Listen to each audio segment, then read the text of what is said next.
Hello everyone. So I wanted to do this video to kind of update everyone on how my progress has been.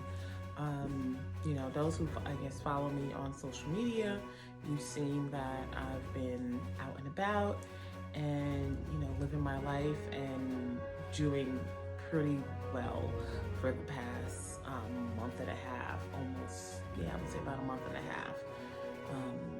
So I just kind of want to recap for those who may be new to the channel or don't know, what's been going on. I have been documenting my cancer journey, specifically bladder cancer.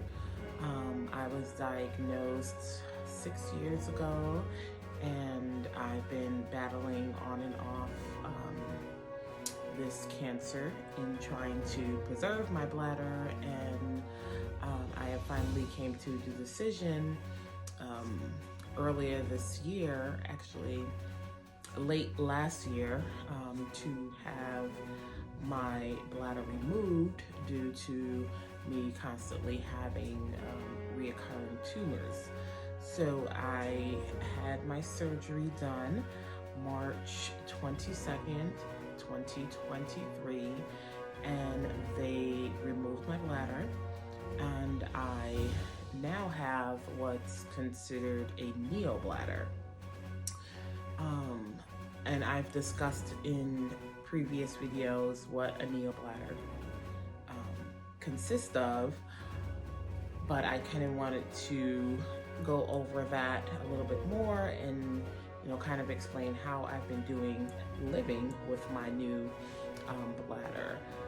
So I had my surgery done, as I stated, March 22nd, and I was hospitalized for about 5-6 days, and I returned home to complete my recovery. And about a week and a half after being home, I fell ill, and I ended up going back into the hospital. I had fevers and chills, was very lethargic, so I was admitted back into the hospital. Come to find out, I had a leak in my new bladder that was created by my surgeon, and I was becoming septic. I had a high fever, I was vomiting because I had chills. It was really bad. Ended up staying in the hospital for 11 days. During that 11-day hospitalization was probably the hardest, most excruciating 11 days of my entire life.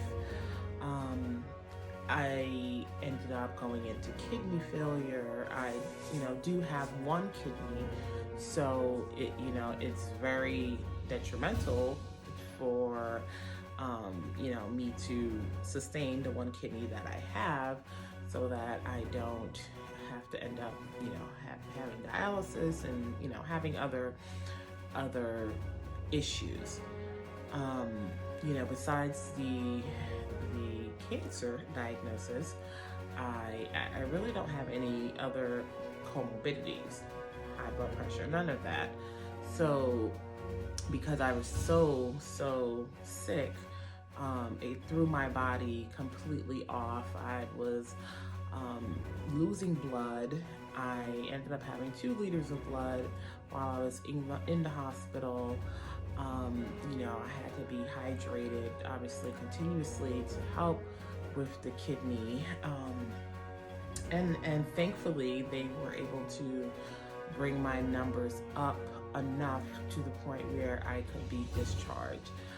During the 11-day hospital stay, I did have another surgery done where they had to repair the hole that was in the bladder that was leaking out into my stomach and was causing me to be very ill and septic. and I was on heavy duty antibiotics, pain meds, you name it. I lost the ability to move one side of my legs. I wasn't able to eat. I wasn't able to drink. Due to all of that, I did end up losing, a lot of weight. Even after I came home, after being hospitalized for those 11 days, I continued, my recovery here at my house, and I kept on getting reoccurring bladder infections. I would be good for 1 week. I would be bad for another week. I ended up going back and forth into the hospital. Ended up, one hospitalization. I stayed overnight, sent me back home, and I had to constantly, be on antibiotics to help with the infection. And, they finally was able to find a medication that would help me to keep my infection, I guess, at bay. That's not the right terminology. So as I was saying, after I came home, I kept on getting sick. It was extremely tough, but persevered, pushed through, was able to get the infections, the reoccurring infections under control. And why I talk about this is because during my me contemplating having this surgery, I was going back and forth between whether or not I wanted to have a bag or if I wanted to go for a neobladder. And a lot of my decision making was from what I saw through groups that I belong to on Facebook, through hearing from other patients that have gone through the same diagnosis and what they ended up getting, and just through my own research and knowing what the pros and cons are of having the stoma with a bag versus having the neobladder. And initially, if go back a few vlogs, I was going to have the bag done, and I had already set my mind to living with a bag for the rest of my life.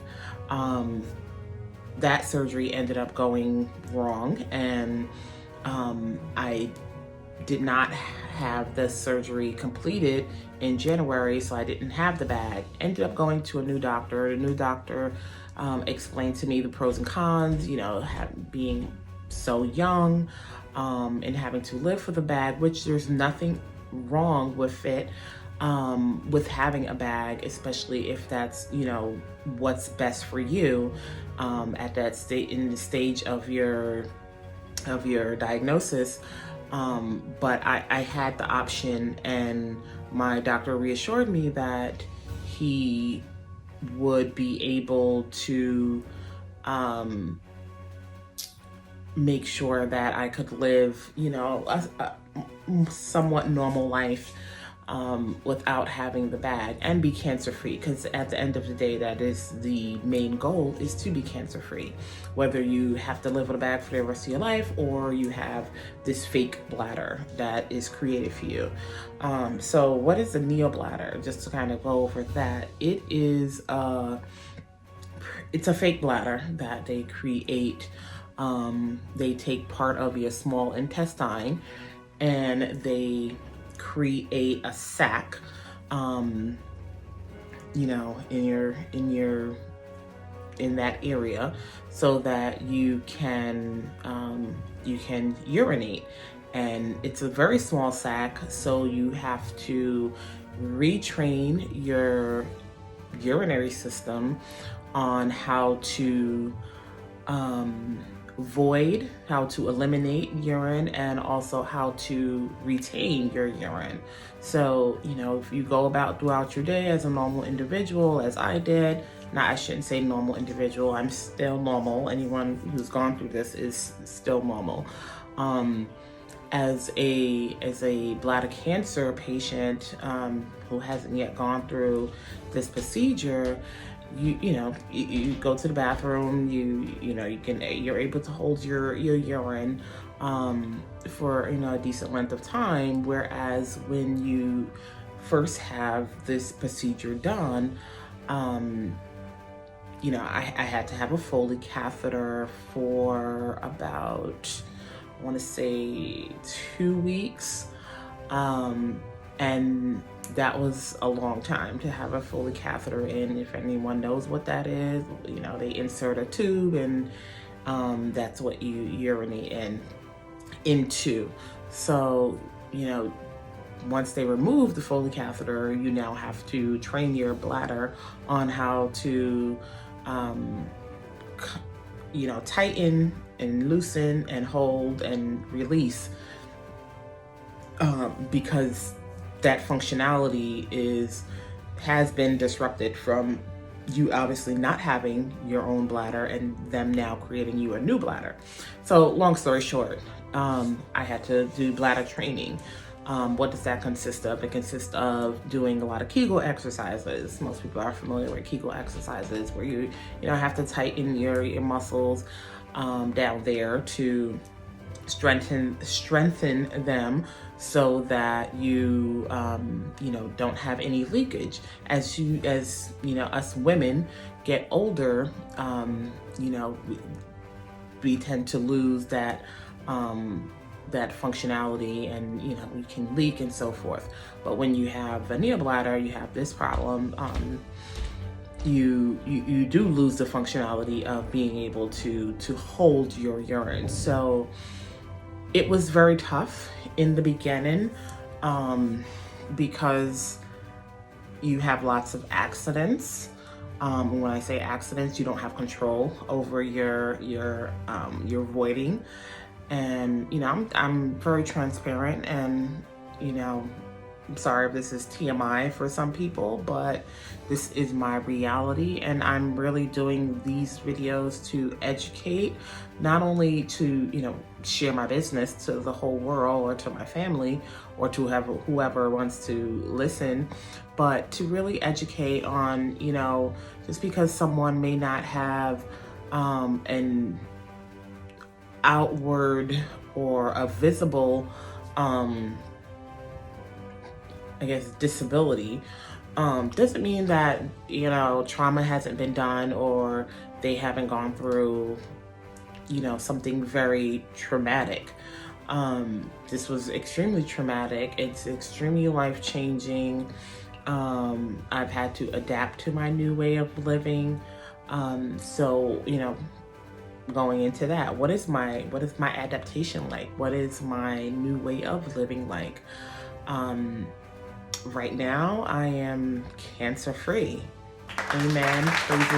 All praises be to God for allowing me to be in this position, and all praises to my surgeon for his hands being guided by the Most High to perform this procedure, and for giving him the knowledge and the skill set to perform this procedure, and it be a successful procedure for me.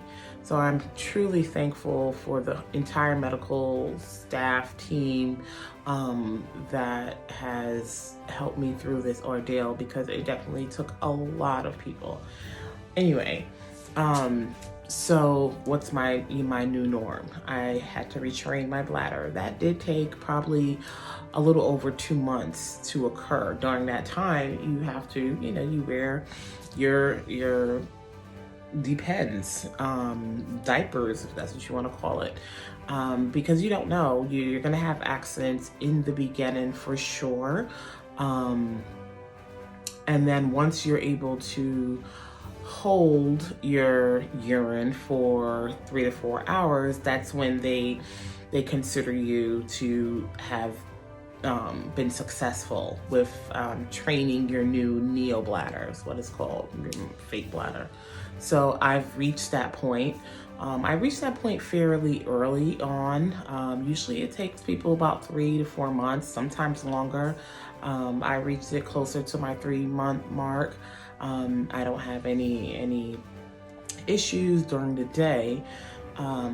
With that being said, during the night is when you mainly run into problems, and you have to make sure that you have the necessary things to make sure that you don't have any accidents. So my nighttime routine is very different, but needless to say, I'm alive. I'm doing well. I can do everything that I've been doing prior to this. I can swim. I can work again. My body physically is getting stronger by the day. I've started back exercising, which was, a huge thing for me, because I do enjoy working out and I enjoy working.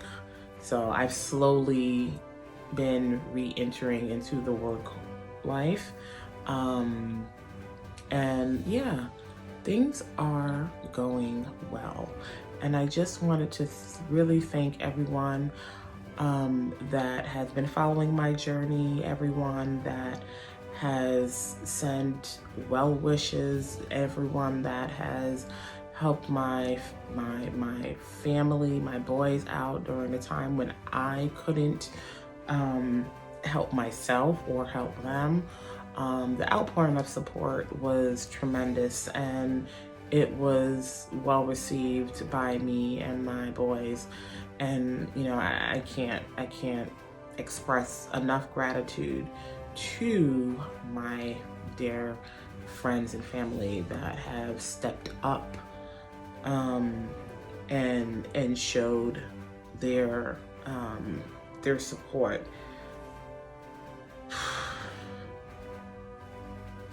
So I just kind of want to end here, as I don't want to get too emotional on camera, but I just want to say, stay encouraged, never give up.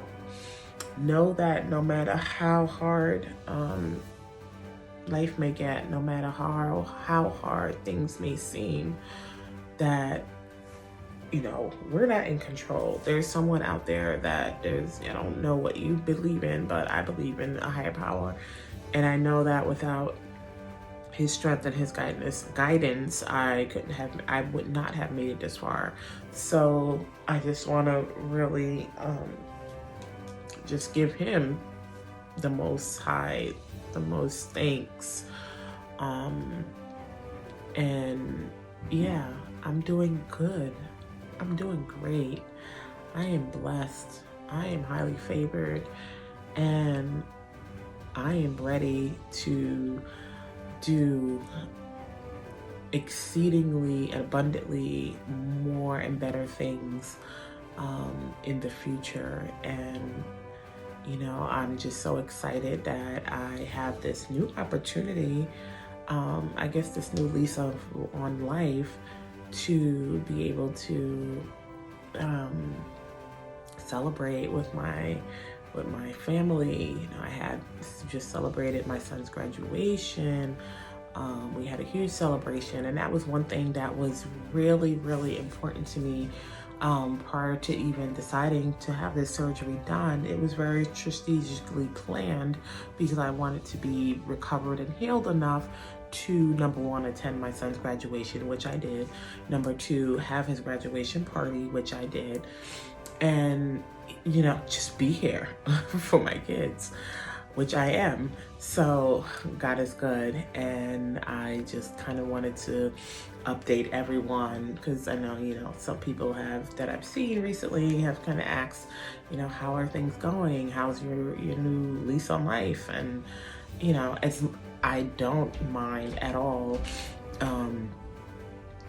explaining, how I've been doing, good, bad, or ugly. I believe in sharing my truth, my life, in hopes that it would inspire someone. So thank you and have a good night or have a good day.